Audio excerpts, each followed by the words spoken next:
S Jaishankar भारताचे परराष्ट्र मंत्री यांनी आता आणखीन काही गुपितं उघड केली आहेत आणि त्यामुळे खरं तर मोदी सरकारलाच अडचणीत आणलंय. रशियाकडून जे ऑइल इम्पोर्ट भारत करत होता त्यामुळे भारतावरती ऍडिशनल टेरिफ्स 25% लावले. म्हणजे मुळामध्ये पहिल्यांदा 25% टेरिफ आणि त्यानंतर ऍडिशनल 25% टेरिफ भारत रशियाकडून ऑइल विकत घेतो आणि रशियाला पैसे पुरवतो युक्रेनमधल्या युद्धासाठी, असा आरोप करत डोनाल्ड ट्रम्प यांनी भारतावरती 50% टेरिफ्स लावले गेले.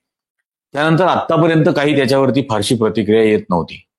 पण काल दिल्लीमध्ये इकॉनॉमिक टाइम्स या वर्तमानपत्रातर्फे एक वर्ल्ड इकॉनॉमिक फोरम घेतलं गेलं आणि त्याच्यामध्ये भाषण करत असताना एस जयशंकर बरंच काही बोलून गेले. बऱ्याच गोष्टी ते या सगळ्या ह्याच्यात बोलले. त्यात त्यांनी असं सांगितलं की म्हणजे आव असा आणला की भारताच्या नॅशनल इंटरेस्टमध्ये भारत रशियाकडून ऑइल इम्पोर्ट करतो. हे आपल्याला माहिती आहे, आधी त्यांच्या परराष्ट्र खात्याच्या स्टेटमेंटमध्ये पण बोलले होते. त्यानंतर फक्त नॅशनल इंटरेस्ट नाही तर ग्लोबल इंटरेस्ट, ग्लोबल ऑइल मार्केटमध्ये स्टॅबिलिटी राहावी यासाठी म्हणून आम्ही रशियाकडून ऑइल इम्पोर्ट करायचो.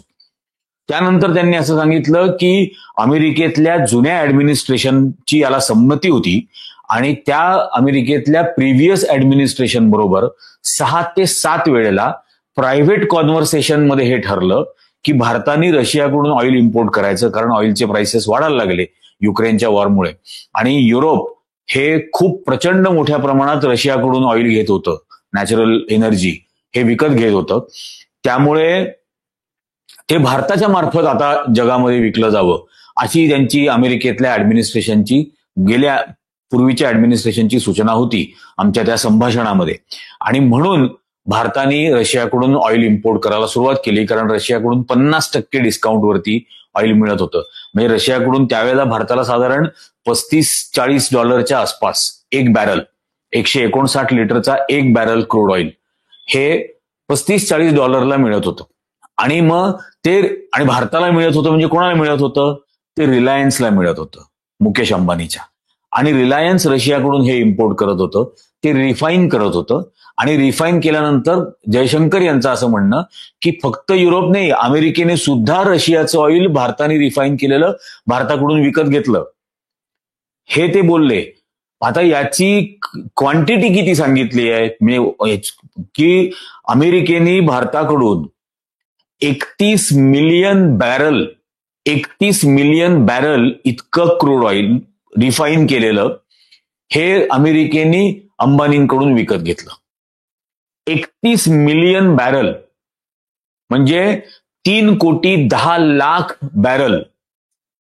आता 3,10,00,000 बॅरल म्हणजे 492,90,00,000 लिटर, 492,90,00,000 लिटर ऑइल हे रिलायन्सकडून, नायराकडून अमेरिकेने विकत घेतलं. आणि युरोपनी 34 मिलियन बॅरल म्हणजे 3,40,00,000 बॅरल्स हे विकत घेतलं. हे लिटरमध्ये होतात 540 कोटी लिटर. 540 कोटी लिटर रिफाईंड ऑइल हे अंबानी आणि नायराकडून युरोपने विकत घेतलं. म्हणजे हे दोन्हीची जर आपण बेरीज केली तर ही जवळजवळ 1030 कोटी लिटर एवढं ऑइल हे रिलायन्स आणि यांच्याकडून विकत घेतलं. आता $30-35 मिळणारं बॅरल हे रिफाईन करू. आणि त्याच्यावरती जयशंकर यांचं असं म्हणणं की याला अमेरिकेची संमती होती, याचा सर्वात मोठा पुरावा म्हणजे G7 नेशन्सनी याच्यावरती हाय प्राइसला कॅप लावली होती की $80 वरती हे विकत घ्यायचं नाही, $80 वर हे विकत घ्यायचं नाही. आता $30-35 मिळणारं बॅरल हे रिफाईन केल्यानंतर समजा $50 विकत असतील, $60 समजा विकत असतील, तरी $20 नेट नफा एका बॅरल मागे. हा $20 म्हणजे 1600 रुपये. 1600 रुपये एका बॅरल मागे अंबानींना मिळत होते. आता हे 1600 रुपये एका बॅरल मागे गुणिले हे जवळजवळ 6.5 कोटी बॅरल्स म्हणजे आपण गुणाकारच करू शकत नाही. आपला कॅल्क्युलेटर हा फक्त 10 डिजिटचा असतो. या गुणाकार करू शकत नाही इतका मोठा प्रॉफिट अमेरिकेबरोबर प्रायव्हेट कॉन्व्हर्सेशन करून भारताने निर्णय घेतला आणि अंबानींना एवढा प्रॉफिट मिळवून दिला रशियाकडून ऑइल विकत घेऊन. आता पहिल्या वाक्यात ते जे बोलले की नॅशनल इंटरेस्टमध्ये, यात नॅशनल इंटरेस्ट काय साधला? पहिले तर स्वतः कबूल करतायत की मूर्खासारखं प्रायव्हेट कॉन्व्हर्सेशन, याचं काहीही लिखित नाही. हा कुठलाही लेखी करार अमेरिकेबरोबर किंवा G7 बरोबर किंवा युरोपियन युनियन बरोबर भारताने केला नाही, कोणताही नाही. नाहीतर आज ज्या वेळेला डोनाल्ड ट्रम्प तुमच्यावरती टेरिफ लावतोय रशियाकडून ऑइल घेतल्याबद्दल, त्यावेळेला हा अमेरिकेबरोबर जर करार केला असता तर त्याच्या थोबाडावर फेकून मारता आला असता की तुझ्या देशाने आमच्याबरोबर करार केला म्हणून आम्ही हे विकत घेतलं, हे शुद्ध केलं आणि तुम्हाला पुरवलं. तुमच्याकडची महागाई वाढू नये म्हणून, आमच्या देशाचं किती का वाटोळ होईना, इथं किती का महागाई होईना, पण हे डोनाल्ड ट्रम्पच्या थोबाडावर मारता आलं असतं. हे नाही मारू शकत, हे नाही मारू शकले. आणि मग अंबानींचा नफा हा नॅशनल इंटरेस्ट कधी झाला? खुशाल निर्लज्ज कोडगेपणाने अशी कबुली देतात की अशा पद्धतीने हे झालं. म्हणजे भारत युक्रेनचं वॉर सुरू होण्याच्या आधी रशियाकडून भारत जेवढं ऑइल जगातून करायचा त्याच्या फक्त 1.7% ऑइल रशियाकडून घेत होता. आज भारत रशियाकडून 35% इम्पोर्ट करतो, भारताच्या गरजेच्या 35%. आणि हे फक्त आणि फक्त मुकेश अंबानींच्या रिलायन्सच्या नफ्यासाठी. बघा किती निर्लज्ज आणि कोडगेपणा आहे. आता याची फ्लिप साइड बघू, याची दुसरी बाजू काय होते. हे डोनाल्ड ट्रम्पनी नुसते 50% टेरिफ नाही लावलं, त्यांनी काल घोषणा केली की आता अमेरिकेचा भारतातले राजदूत म्हणून सर्जिओ गोर यांची नेमणूक केली. हे डोनाल्ड ट्रम्पच्या सगळ्या कॅम्पेनमध्ये सोबत होते. एलॉन मस्क पण त्यांना मदत करत होते, टेस्लाचे. आणि हे सगळं झाल्यानंतर ज्या एलॉन मस्कनी सर्जिओ गोरला स्नेक म्हटलं की हा विषारी साप आहे, त्या सर्जिओ गोरची भारतातला राजदूत म्हणून नेमणूक केली डोनाल्ड ट्रम्पनी काल. आणि डोनाल्ड ट्रम्पनी नेमणूक करत असताना बोलले काय आहेत ते असं म्हटले की जगामधली सर्वात जास्त लोकसंख्या असलेल्या देशामध्ये कोणाला राजदूत नेमावं हा माझ्यासमोर प्रश्न होता, आणि सर्जिओ गोर शिवाय दुसरा उत्तम माणूस नाही ज्याच्यावरती माझा पूर्ण विश्वास आहे. कारण माझा पूर्ण अजेंडा या परिसरामध्ये सर्जिओ गोर पुढे नेतील. डोनाल्ड ट्रम्पचा अजेंडा. डोनाल्ड ट्रम्पचा पहिला अजेंडा काय की भारतावरती 50% टेरिफ लावायचं. डोनाल्ड ट्रम्पचा दुसरा अजेंडा काय की ऍपलनी भारतात फोन मॅन्युफॅक्चर नाही करायचे, भारतात मॅन्युफॅक्चर केलेले फोन अमेरिकेमध्ये नाही विकायचे, भारतामधल्या इन्व्हेस्टमेंट काढून घ्यायच्या. हे डोनाल्ड ट्रम्पचा अजेंडा.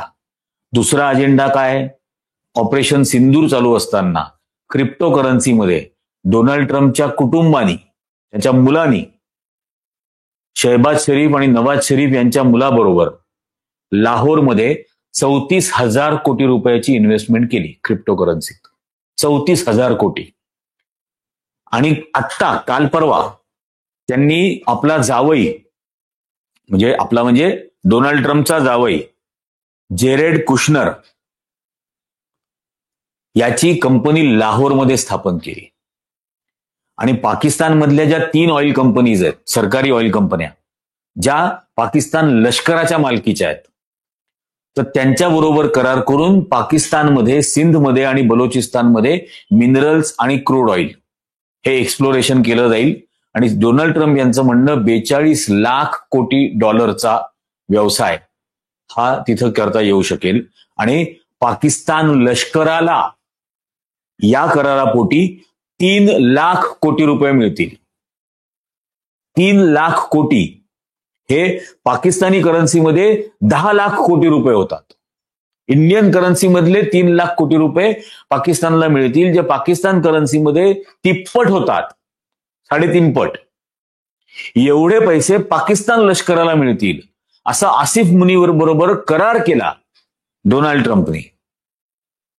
आणि त्यामुळे आता या 30-31 ऑगस्टला आपले विश्वगुरु चाललेत चीनला.